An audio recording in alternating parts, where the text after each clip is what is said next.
This morning, an ROV, or remote operated vehicle, from the vessel Horizon Arctic discovered the tail cone of the Titan submersible approximately 1,600 feet from the bow of the Titanic on the seafloor. The ROV subsequently found additional debris. In consultation with experts from within the Unified Command, the debris is consistent with the catastrophic loss of the pressure chamber. Upon this determination, we immediately notified the families. On behalf of the United States Coast Guard and the entire Unified Command, I offer my deepest condolences to the families. I can only imagine what this has been like for them, and I hope that this discovery provides some solace during this difficult time.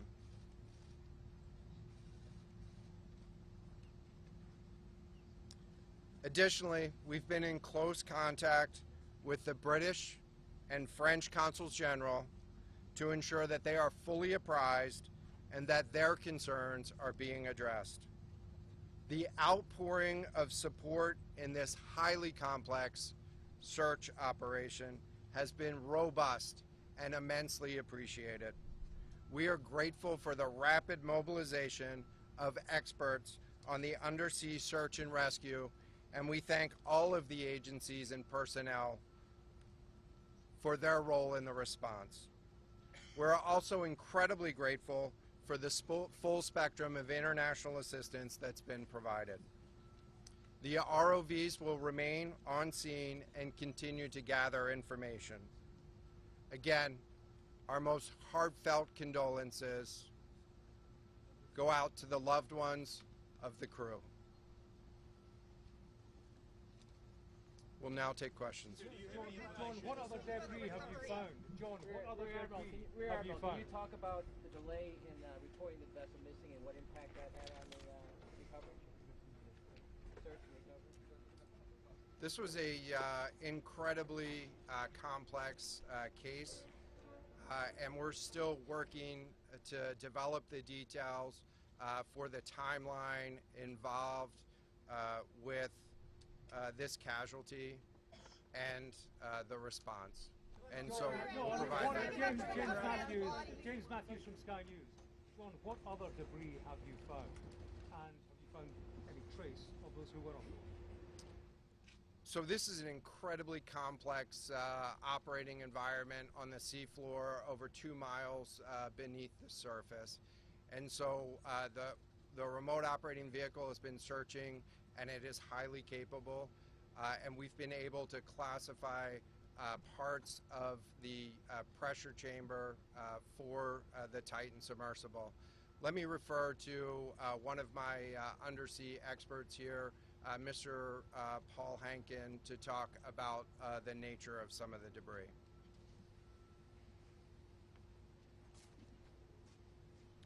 Thank you, Admiral. So essentially, we found 5 different major pieces of debris that told us that it was the remains of the Titan. The initial thing we found was the nose cone, which was outside of the pressure hull. We then found a large debris field. Within that large debris field, we found the front end bell of the pressure hull. That was the first indication that there was a catastrophic event. Shortly thereafter, we found a second smaller debris field.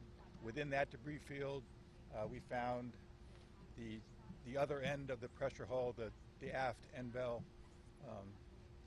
which was basically comprised of the totality of that pressure vessel. We continue to map the debris field, and as the Admiral said, we will do the best we can to fully map out what's down there. Admiral, is there? Thank you very much.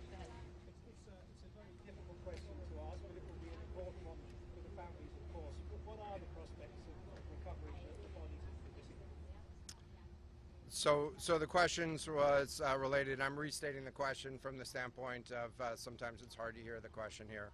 What are the prospects for recovering crew members?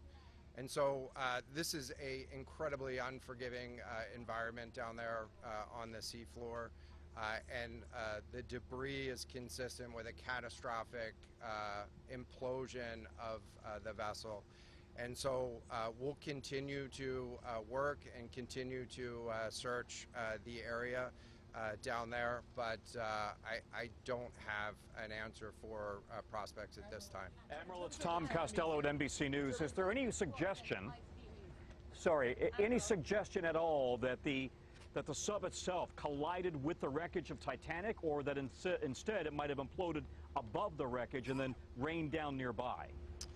So the question was, is there any question as to whether or not the sub collided with the Titanic or whether it imploded above and debris field created from that? So the location of the Titan submersible was in an area that was approximately 1,600 feet from the wreck of the Titanic.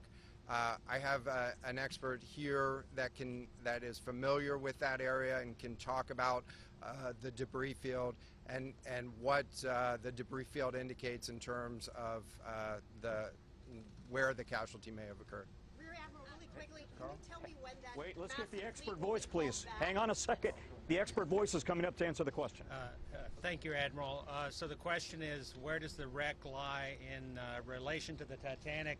I didn't hear the Admiral's answer. I think 1,600 feet. Was that correct, Admiral? Yep, you got it. So that's off the bow of Titanic. It's in an area where there is not any debris of Titanic. It is a smooth bottom. There, to my knowledge and anything I've seen, there's no Titanic wreckage in that area. And again, 200 plus meters from the bow, and consistent with the location of last communication for an implosion in the water column. And the size of the debris field is consistent with that implosion in the water columm. Thanks. What would cause the implosion? In terms of the timing here, you say that this was a catastrophic implosion. And I know it's early on, but is it your estimation that this happened right at the moment when they lost contact, an hour and 45 minutes after their descent? So the question was about the timing of the catastrophic implosion. Right now, it is too early to tell with that. We know that as we've been prosecuting this search over the course of the last 72 hours and beyond, that we've had sonar buoys in the water nearly continuously and have not detected any catastrophic events when those sonar buoys have been in the water. So. Admiral, can you describe what happens from here, sir, in the next days and weeks in terms of finding any more debris? What happens from here? So we will, the question was, what happens from here? What's the next phase? And so right now, again, our thoughts are with the families and making sure that they have an understanding as best as we can provide of what happened and begin to find some closure. In terms of the large process, we're going to continue to investigate the site of the debris field. And then I know that there's also a lot of questions about how, why, and when did this happen. And so, you know, those are questions that we will collect as much information as we can on now, while the governments are meeting and discussing, you know, what an investigation of this nature of a casualty might look like. This is something that happened, I'll just remind everybody, this is something that happened in a remote portion of the ocean with people from, you know, several different countries around the world. And so it is a complex case to work through, but I'm confident that those questions will begin to get answered. Will the Coast Guard lead the investigation, sir? From the UK. Is there any suggestion that time factors, speed, anything could have prevented this or saved the 5 people on board, or is this quite simply a catastrophic accident? The question was there any suggestion that time factors may have played a role or a consideration in the casualty here? And so the debris field is consistent with a catastrophic implosion of the vessel. Again, while we were prosecuting the search, we had listening devices in the water throughout and did not hear any signs of catastrophic failure from those. And so we're going to continue to investigate, or we're going to continue to document the information there and understand, based on all the information we have, the timeline. What does it mean for the resources required for the investigation? Which should we be pulling out and coming in? So the question was, what are the resources required for the investigation, and which ships will be pulling out and staying in? And so it's too early for me to talk about an investigation. That's a decision that's going to be taken outside of the search and efforts that I was leading. But we do have a number of vessels. We have 9 vessels on the scene right now. We had medical personnel on scene. We had other technicians on scene. And so we will begin to demobilize personnel and vessels from the scene over the course of the next 24 hours. But we're going to continue remote operations on the sea floor. And I don't have a timeline for when we would intend to stop remote operations on the seafloor at this point. Admiral, as a result of this, do you think there should be changes in the way these are safety rated or inspected so that this won't happen again?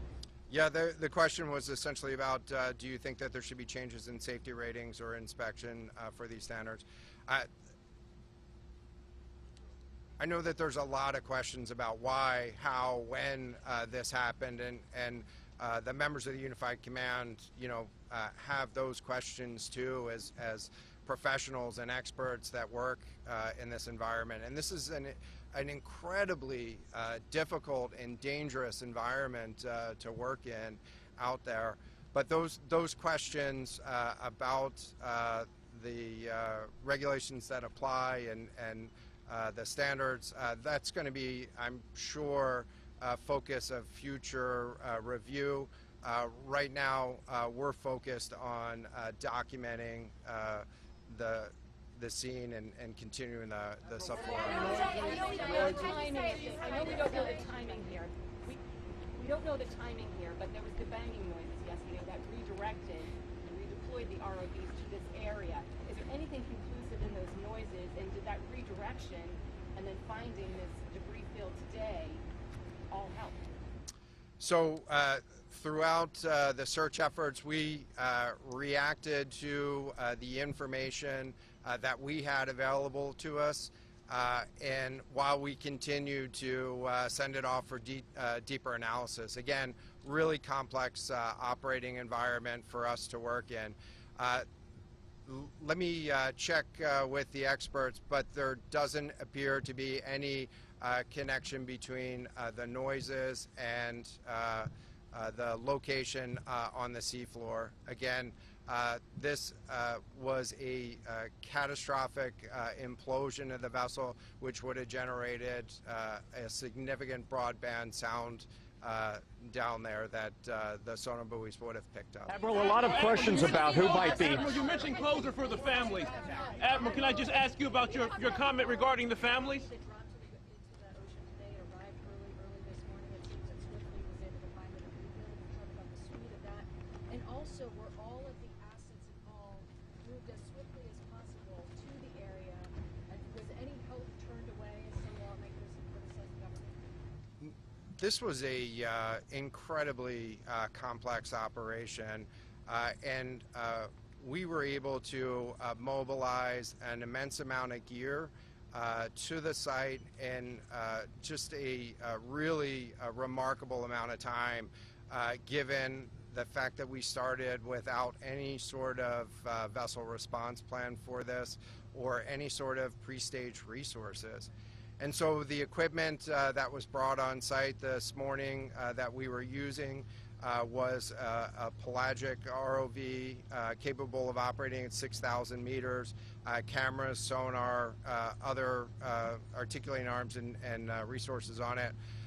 And it, we had to transport it here through C-17 aircraft. This is 2 aircraft that it took to get this up here. And so we've really had the right gear on site and worked as swiftly as possible to bring all of the capabilities that we had to bear to this search and rescue effort. And it was just a huge international and interagency effort to make this happen. So I'm really grateful for all of the responders that came out to support this and really search for the vessel. It is a difficult day for all of us, and it's especially difficult for the families, and our thoughts are with the families today.